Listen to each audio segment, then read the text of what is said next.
طبعا مثل ما سبق ان انا قلت لكم راح اتكلم لكم عن الموضوع اللي سوى لنا شوية ضجة وفي شبهة فساد صارت في وزارة الكهرباء والماء.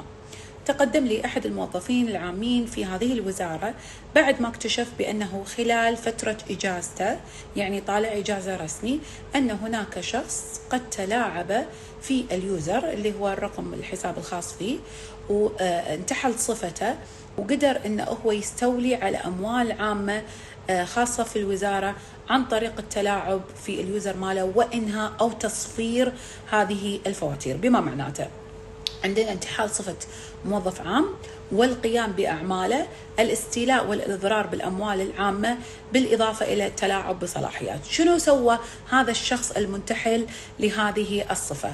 اللي سواه إنه هو استقل إجازة هذا الموظف الحكومي. طيب شنو اللي سواه هذا الشخص منتحل لصفة هذا الموظف؟ قام واستغل غياب هذا الموظف بالإجازة ودخل على حسابات مبالغ مهولة، 86,000 أو 68,000، 14,000 دينار كويتي وغيرهم، وقام بسداد هذه الفواتير وتصفيرها بدون ما تدش هذه الأموال في خزينة الدولة.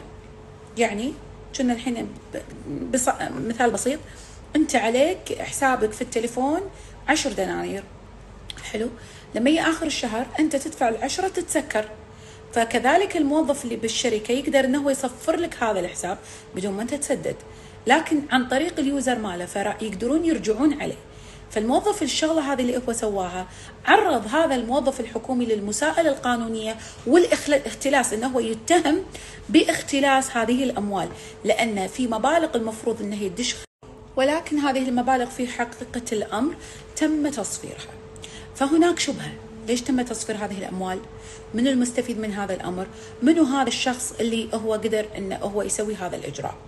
بعد ما تقدمنا في شكوى إلى الوزارة ما حصلنا في البداية أي رد، فاضطرينا نحن نقدم شكوى إلى النائب العام وبلاغ من الموظف العام في هذا الأمر بأن هناك شخص انتحل صفتي واستقل هذا الأمر وتم التلاعب في هذا الأمر. بعد ذلك تحركت الوزارة في التحقيق في هذا الأمر بعد أن قامت النيابة العامة في السؤال عن هذا الأمر وتم استدعاء هذا الموظف العام.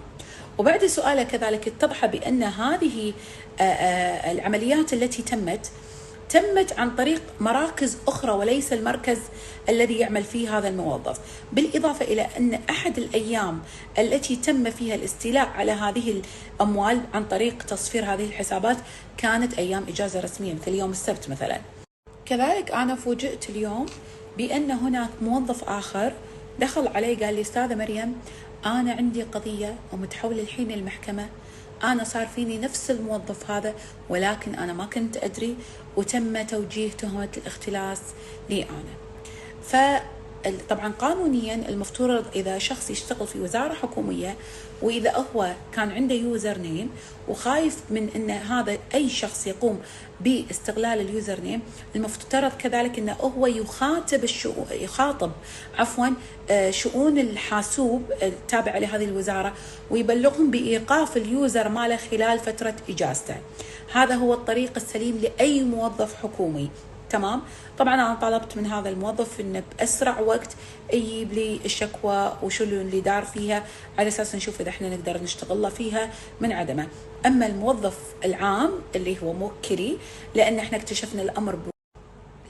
اكتشفنا هذا الأمر في وقت مبكر وقدمنا احنا الشكوى الى النائب العام، وطبعا سبب تقديمنا للشكوى حماية هذا الموظف العام وحماية حقه، بالإضافة الى المحافظة على الأموال العامة من السلب او الاستقلال من قبل الأشخاص الفاسدين. وإن شاء الله خلال الأيام القادمة أي شيء جديد يستجد بخصوص هذه القضية راح نتكلم فيه معاكم ونخليكم أول بأول في معانا على أساس تعرفون تطور هذه القضية لوين راح يوصل. هذه فلوس عيالنا وهذه فلوس دولتنا، وهذا نوع من أنواع الفساد للأسف اللي قاعد يصير داخل مؤسساتنا. عشان كذي احنا قدمنا ذات الشكوى بحيث ان احنا نقدمها حق نزاهة على أساس هي تشوف إذا كان هذه هي الواقع الوحيدة ولا كان في هناك وقائع أخرى تمت خلال هذه الوزارة مشابهة لها. هذا دور نزاهة هي اللي تقدر بعد نفس ما ذكرت أن هذا هو دور نزاهة على أساس تتأكد من أن هذه هي الشبهة الوحيدة، ولا إذا في كانت هناك عمليات أخرى مشابهة، وهي بعد ذلك تتأكد من وجود هذه الشبهات وتقدر أن هي تحيلها إلى النيابة العامة، نيابة الأموال، حتى يتم اتخاذ الإجراءات اللازمة ضد أي مفسد أو سارق لهذه الأموال العامة. ودمتم لنا سالمين. ديروا بالكم وانتبهوا. في بعض الناس يعتقدون أن الوظائف الحكومية ما ممكن أنهم يتعرضون إلى محاسبات قانونية بما أنهم قاعد يشتغلون بشكل سليم. أنتم ما تدرون الأشخاص اللي أنتم قاعد تتعاملون معاهم أو الأشخاص اللي دار مداركم منو وشنو الطقوس اللي قاعد تمارس داخل أعمالكم باستغلال اليوزرات وغيرها. أرجع وأقول الحل القانوني انك انت لما تطلع اجازه تبلغ تقنيه المعلومات التابعه لوزارتكم بان انت طالع اجازه. ودمتم لنا سالمين وتصبحون على خير.